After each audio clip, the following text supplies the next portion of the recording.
Assalamualaikum warahmatullahi wabarakatuh. Selamat pagi anak-anakku semua. Semoga pada hari ini kita selalu dalam keadaan sehat dan selalu dalam lindungan rahmatnya. Amin. Pada pagi hari ini kita membahas tentang tablet atau penerapan tentang pembuatan tablet. Oke, langsung saja. Nah, dari pengertiannya dulu. Tablet adalah, menurut FI 3, tablet adalah sediaan padat kompak dibuat secara, ada beberapa cara, kempa cetak dalam bentuk tabung pipih atau sirkuler, kedua permukaannya rata atau cembung, mengandung satu atau lebih zat tambahan atau tanpa zat tambahan. Nah, jadi kata kuncinya tablet adalah sediaan padat kompak dibuat secara kempa cetak, bentuknya iso koyok tabung pipih, sirkuler, kedua permukaannya rata, ada juga yang cembung, mengandung satu jenis obat atau lebih dengan atau tanpa zat tambahan. Nah, zat tambahan itu apa? Nah, zat tambahan itu bisa ada pengisi, pengembang. Dalam satu tablet harus ada ini minimal: pengikat, pelicir, pembasah, ada juga penghancur.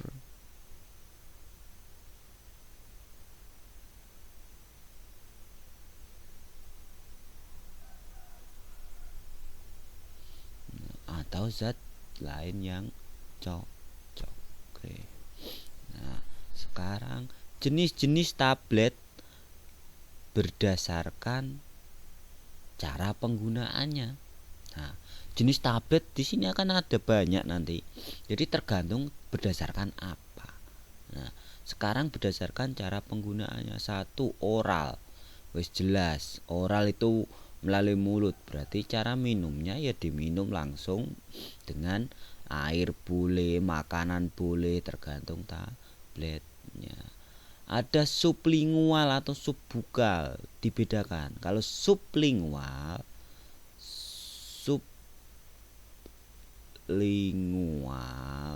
itu di bawah lidah. Kalau bukal itu di antara pipi dan gusi. Nah, bedakan. Kalau bukal itu disisipkan di antara pipi dan gusi. Nah, kalau sublingual di bawah lidah. Nah, kalau kunyah ya jelas. Contohnya apa, Pak, kalau tablet kunyah? Contohnya adalah obat-obat lambung biasanya. Nah, atau multivitamin juga bisa, tapi kebanyakan yang paling sering adalah obat lambung. Contohnya apa? Ranitidin.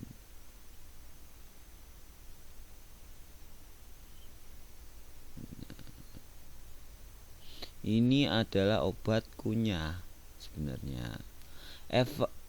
Terus ada juga tablet effervescent. Nah, tablet effervescent itu apa? Contohnya kalau pas di pasaran ada CDR.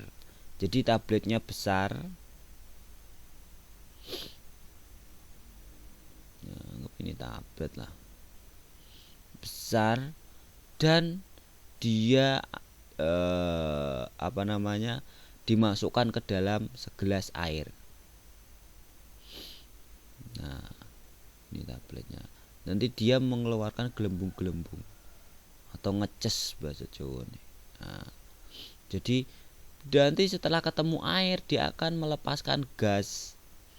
Nah, gasnya itu apa Pak? Biasanya CO2. Dan ini juga ada, ini contohnya tablet polisilen tablet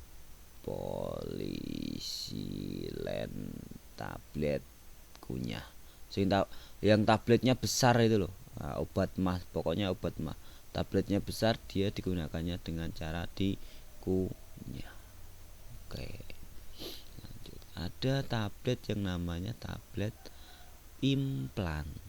Nah, atau pelet. Nah, kalau implan di sini berhubungan dengan kontrasepsi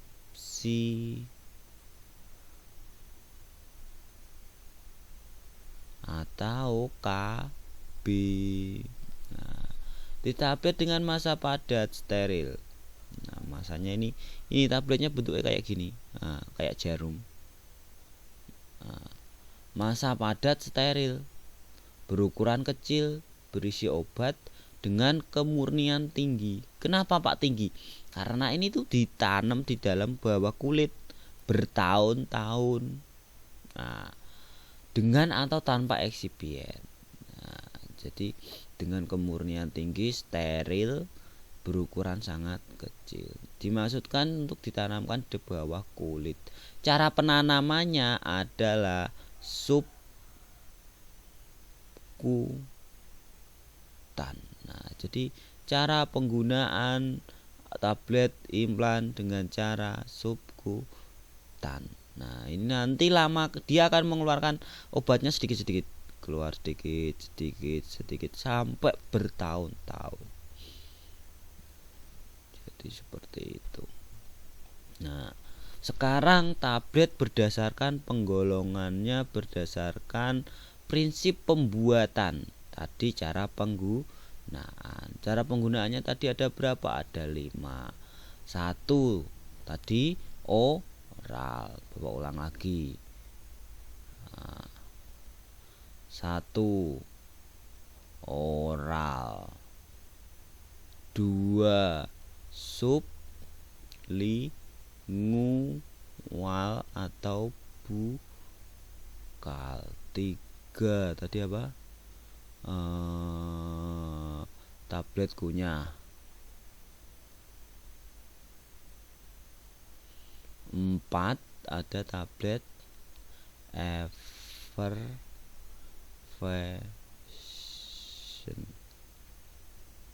Nah, jadi ada 5. Yang terakhir adalah implan.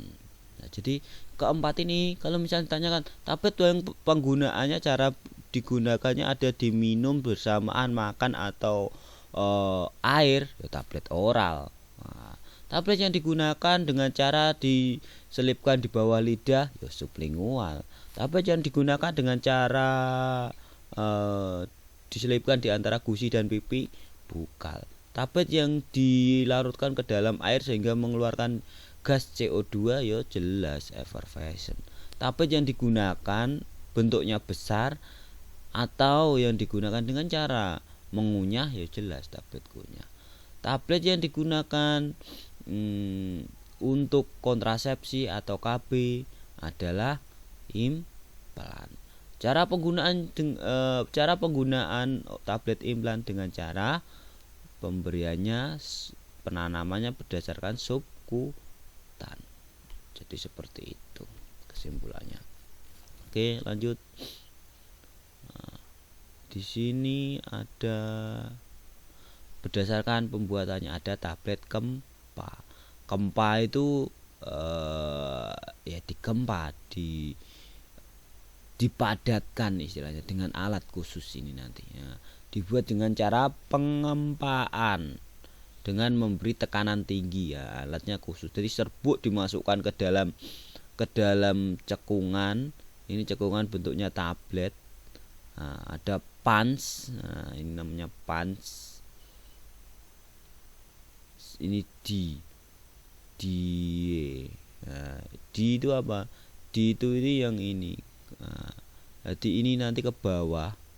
Ini ada serbuk-serbuk. Nah, nanti gatasnya kan di sini. Nah, D itu sampai sini. Nah, tek ke bawah, nanti tekan dengan tekanan tinggi, ini kan akan madet. Nah, akan jadi tablet. Nah, ini nanti ke sana lagi. Nah, ke atas lagi. Nah, ini terus langsung jadi bentuk tablet. Nanti tabletnya bentuk seperti yang ada di pasaran itu. Nah,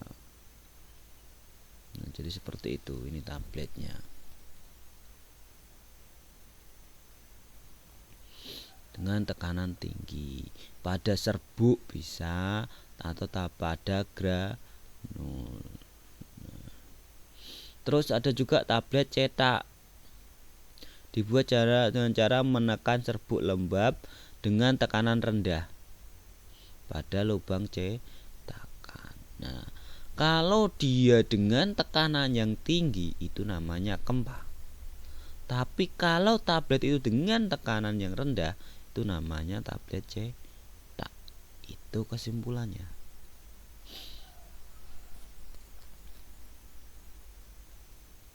Nah, berdasarkan tujuan penggunaan, ada tablet kempa tujuan untuk saluran pencernaan. Contohnya tablet konvensional biasa. Nah, Pak, tablet konvensional biasa itu apa, Pak? Ya tablet ada umumnya itu. Semua tablet ono CTM, paracetamol itu kan tablet konvensional. Jadi tablet pada umumnya yang pernah kita lihat itu namanya tablet konvensional. Tablet ini dibuat dengan dikempa dengan siklus konversi tunggal yang biasanya terdiri dari zat aktif sendiri kombinasi dengan eksipien. Eksipiennya biasanya apa? Pengisi itu adalah laktosa. Jadi laktosa di sini sebagai pengisi. Pengikat. Kenapa harus ada pengikat, Pak? Kalau zat aktif paracetamol tok, misal tablet paracetamol. Nah, itu hanya zat aktifnya tok. Yo, tabletnya sangat kecil dan nggak bisa menyatu. Kenapa? Nggak ada pengikatnya. Nah, nggak ada penghancurnya. Dan habis menyatu, nah nggak pakai penghancur, mbok telen, yo bisa-bisa keluarnya tablet lagi. Kenapa? Nah, nggak ada penghancurnya kok. Nah, jadi seperti itu. Jadi di tablet itu harus komplek. Ada zat aktifnya, ada pengisinya, biar bobotnya ini mantep, nggak kering, enggak kecil, nggak terlalu kecil atau terlalu ringan. Ada pengikatnya, biar bisa jadi tablet. Ada penghancur, nah, minimal ada ini. Nah, ada 4 zat aktif, pengisi, pengikat, penghancur. Nah, pengikat contohnya apa, Pak? Amilum, tragakan. Nah, disintegrator itu mempermudah Pak tablet hancur. Berarti ada penghancurnya. Nah, berikutnya ada tablet kempa multi atau kempa ganda. Nah, kempa ganda ini adalah komprehensinya tunggal. Nah, tablet berlapis. Nah, kalau kalian pernah melihat tablet yang di atasnya itu kuning, terus di bawahnya putih, terus ada merah. Nah, pokoknya kayak pelangi. Ada seperti apa, Pak? Contohnya, Pak? Ya itu diiklankan itu kan banyak budrek atau apa itu. Nah, kalau dia sampai 2 lapis atau 3 lapis itu namanya tablet kempa multi atau kempa ganda. Kalau konvensional ya hanya tablet kempa biasa atau tablet konvensional biasa. Jadi bedanya itu. Kalau tablet dibentuk dalam bentuk warna-warni, wes berarti tablet kempa multi. Ada juga di sini tablet yang namanya lepas lambat. Lepas lambat itu gimana, Pak? Diminum tabletnya itu melepaskan zat aktifnya itu pelan-pelan lama. Jadi biasanya kalau tablet konvensional diminum, tablet konvensional ini diminumnya 3 kali sehari. Nah, kalau tablet lepas lambat itu biasanya 1 tablet ini bisa diminum cukup sekali. Nah, ini bisa bertahan sehari, bisa bertahan sampai 1 hari. Jadi pelan-pelan. Nah, tapi untuk tablet ini tidak boleh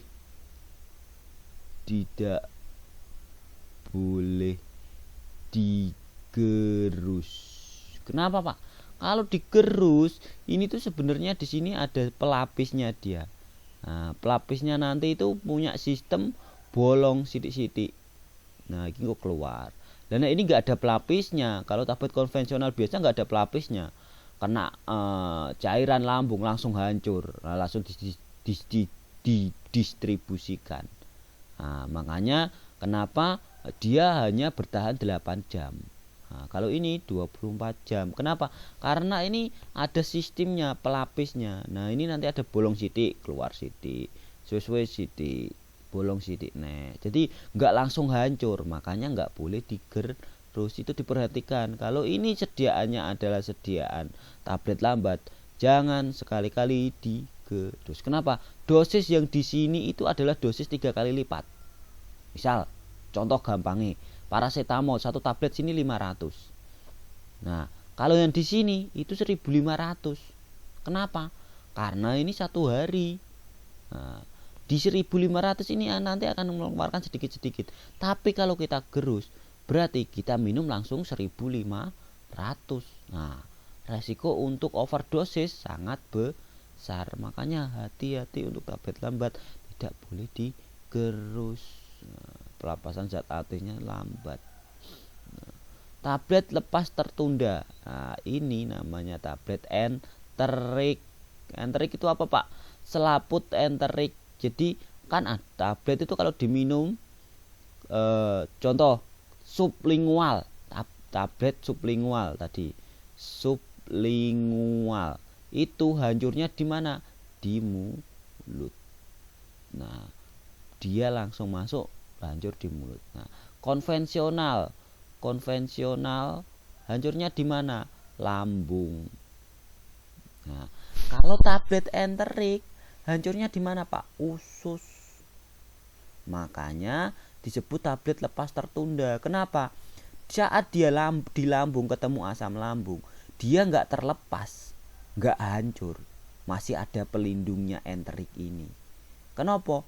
Memang dia diinginkan bukan lepas dia di lambung, tapi lepasnya di usus. Makanya selama dia di lambung, dia dilapisi ini, jangan sampai keluar, jangan sampai lepas semua zat aktifnya. Nah, sehingga nanti kalau sudah melewati lambung, pelapisnya ini sedikit-sedikit rusak. Nah, pas di usus bisa langsung zat aktifnya keluar. Nah, ini adalah zat lepas tertunda. Zat tablet salut gula. Ini tujuannya apa, Pak? Biasanya di sini itu untuk menutupi rasa. Menutupi rasa atau bau yang tidak enak. Misal contohnya chloramphenicol. Nah, ini sangat amat pahit kalau kalian menggunakan chloramphenicol, itu rasanya sangat amat pahit. Nah, dia bisa digunakan garamnya. Contohnya apa? Chloramphenicol palmitat namanya, palmitat. Nah, ini sedikit tidak pahit. Caranya biar tidak pahit lagi, disalut gula. Loh, memang penyalut salut itu apa, Pak? Dilapisi. Gampangnya kayak gitu. Ini tablet, dia dilapisi gula. Nah, ini dilapisi lagi. Loh, memang pelapisnya gula, Pak? Iya, makanya namanya tablet salut gula. Ciri khas tablet ini keling-keling kalau dilihat. Bahasa Indonesianya apa? Nah, ya itulah pokoknya. Nah, jadi dia ini tuh ini pelapisnya. Nah, ini tuh pelapis. Nah, jadi dia itu ben ini gak ono ambune, ben rasanya itu tertutupi. Kenapa? Paracetamol kan itu tablet konvensional. Kita langsung minum kan pahit. Nah nek tablet gula kalian taruh di lidah itu masih nggak terlalu ada rasanya. Kenapa? Sudah dilapisi. Ada juga tablet film.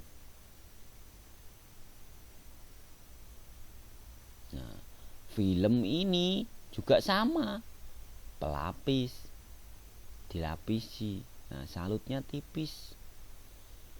Polimer, tidak dari bahan polimer yang larut dalam air. Jadi harus cepat di dalam saluran penyaluran, tidak perlu berkali-kali. Ini tuh hanya disalut tok. Biasanya apa Pak? Sama sih sebenarnya. Dia menutupi rasa dan cuma salutnya sangat tipis. Biar apa Pak? Biasanya ini itu apa ya? Fungsinya dia tetap menutupi rasa juga sih. Terus juga ada tablet effervescent tadi. Nah, dia kan Bapak sudah bilang mengeluarkan buih CO2. Itu tablet effervescent. Nah, tablet Kempa SCP-nya harus dikunyah sebelum ditelan. Biasanya tablet ini ciri khasnya itu kadang besar. Polisilen, Milan, terus ada juga Plantasid. Nah, kalau kalian pernah bilang Plantasid tablet kunyah Mbak. Nah, untuk obat-obat emah itu biasanya. Nah, penggolongan tablet Kempa yang digunakan dalam rongga mulut. Nah, tadi bukal sudah Bapak jelaskan, pipi sublingual di bawah lidah. Contohnya apa Pak? Obat jantung. Contohnya ISDN atau nama lainnya isosorbit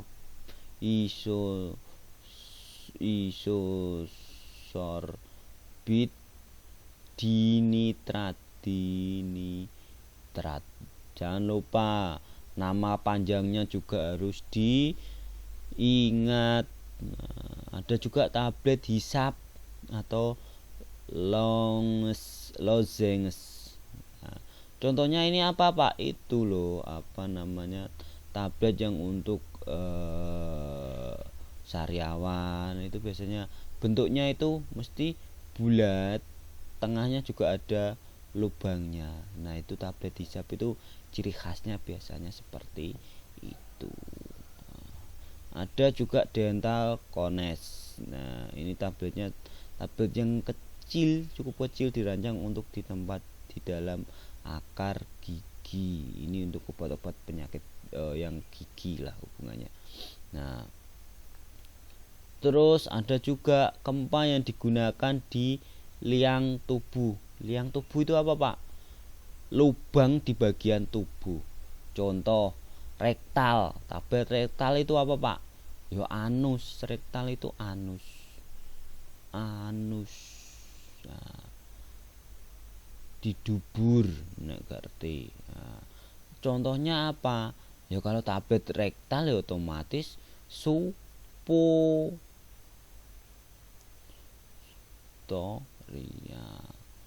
Nah, jadi itu penggunanya kan rektal. Nah, ada tablet vaginal, digunakan di vagina. Untuk apa? Biasanya keputihan. Contohnya apa? Ovula. Jadi tablet ovula adalah jenis tablet vaginal. Tablet supo adalah jenis tablet rektal. Nah, ada tadi tablet implan. Nah, implan tadi apa? Tadi ditaruh di bawah kulit atau kutan. Kutan itu kulit, sub itu di bawah. Di bawah kulit. Nah, jadi seperti itu untuk KB biasanya. Tapi ini biasanya setelah beberapa tahun itu harus diambil janjiannya itu. Minimal Bapak kurang begitu paham. Nanti coba di browsing. Ini minimal 2 atau 3 tahun itu harus diambil. Kenapa nek enggak diambil? Banyak yang terjadi itu kemungkinan bisa menyebabkan kanker. Nah, makanya anak-anakku semua hati-hati ya.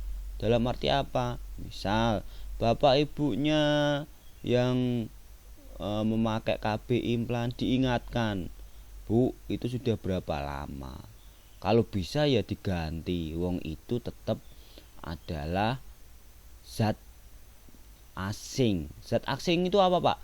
Yo, obat semua itu kan zat asing yang dimasukkan di dalam tubuh.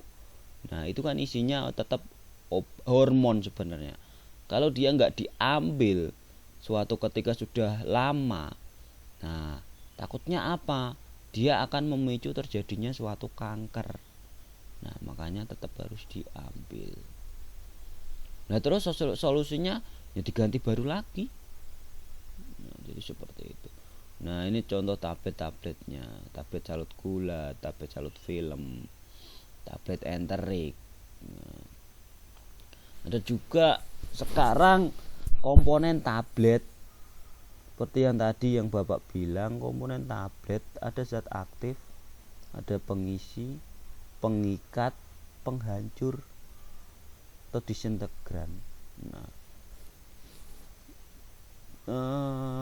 yang penting minimal ada 3 ini. Pengisi contohnya laktosa, pati, kalium fosfat. Pengikat nama lainnya binder, pengisi nama lainnya diluent. CMC itu pengikat, sukrosa pengikat, gom akasia pengikat, metil selulosa pengikat. Kalau penghancur, asam alginat, pati juga bisa penghancur, bisa pengisi, tergantung berapa dosisnya.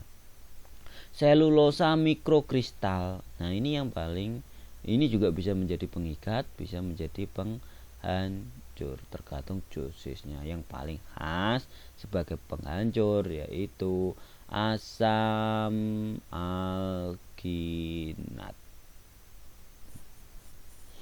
Nah, glidan, bahan yang digunakan untuk mengikat atau kemampuan mengalirkan serbuk. Contohnya ini ada pelicin. Nah, bedakan glidan itu pelicir. Pelicin kalau pelicir beda. Kalau pelicin lubrikan, dia apa? Melicinkan tablet.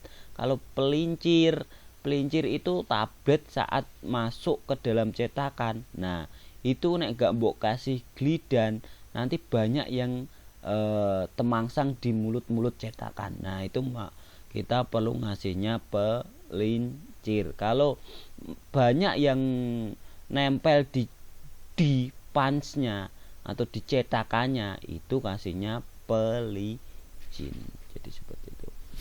Kalau penyalut adalah coating, adjuvan pewarna ya koloris, pengaroma flour. Nah, sekarang adalah granul. Granul ada 2, ada granul basah, ada granul kering. Granul basah itu prosesnya dengan cara penambahan cairan pengikat. Nah, di sini untuk siapa granul basah itu? Zat yang sifat alirnya jelek. Nah, jadi untuk mudun ini kan tadi corong. Ini itu isinya bahan baku semua. Nah, corong ini kan corongnya, terus ini pencetak tabletnya kan di sini tadi. Nah, ini kan dia harus ngasih air dulu, ngasih zat dulu, seret. Nah, ini nek sifat alirnya jelek, ini seharusnya dikasihnya itu 100, nempel di sini semua, akhirnya enggak 100. Nah, itu adalah sifat alirnya jelek. Nah, makanya biasanya dibuat granulasi. Granulasi ada 2, milih mana? Nah, tergantung ini kompresibilitas atau kompaktibilitasnya juga jelek. Nah, terus yang paling penting ini untuk menentukan dia basah atau kering, tahan panas atau lembab. Nah, kalau tahan panas dan tahan lembab, pakai granulasi basah. Kalau tidak tahan panas dan tidak tahan lembab, pakai granulasi kering. Kenapa? Karena granulasi basah itu mbok kasih cairan pengikat, otomatis nanti mbok panaskan di lemari pemanas atau lemari pengering. Nah, kalau dia tidak tahan panas, zatnya rusak. Makanya untuk zat aktif yang tahan panas, tahan lembab, kita pakainya granulasi basah. Keuntungannya apa? Keuntungannya ya ini, konvensi, mencegah nah, bisa dibaca lah untuk keuntungan. Nah, granulasi kering atau nama lainnya adalah slugging. Slugging untuk zat aktif yang tidak tahan panas seperti tadi yang Bapak sampaikan. Sifat alirnya jelek jelas, kompresibilitas sama kompatibilitas juga jelek sudah pasti. Nah, keuntungannya apa? Proses dan peralatan dan prosesnya singkat, cocok untuk zat aktif yang termolabil. Termolabil itu apa, Pak? Termolabil itu adalah termo itu panas, labil itu dia tidak tahan panas. Jadi termolabil ini tidak tahan panas, dia juga tidak tahan lembab. Meningkatkan disintegrasi tablet. Kelemahannya apa? Perlu energi tinggi, kontaminasi serbuk tinggi, distribusi warna tidak merata. Nah, bentuknya ini granul itu seperti ini nanti, kayak batu-batu kecil gitu. Nah, ini gempa langsung. Jadi kalau dia sifat alirnya bagus, kompatibilitasnya bagus, ya sudah langsung cetak langsung saja, nggak perlu kita buat granul. Nah, jadi seperti itu. Kondisi sifat alirnya baik, zat aktif tidak tahan panas, langsung cetak langsung aja. Keuntungannya praktis, cepet. Kenapa? Langsung masuk serbuk bahan, cetak jedet dadi. Nah, tapi kalau yang tadi granulasi basah, kita membuat butir-butiran yang lebih besar dulu. Nah, setelah terjadi butiran yang lebih besar, baru kita masukkan alat dan baru kita cetak. Sama-sama digempa, cuma prosesnya ada tambahannya lagi. Kalau gempa langsung semua bahan masukkan, cetak, selesai. Oke, untuk hari ini cukup sekian.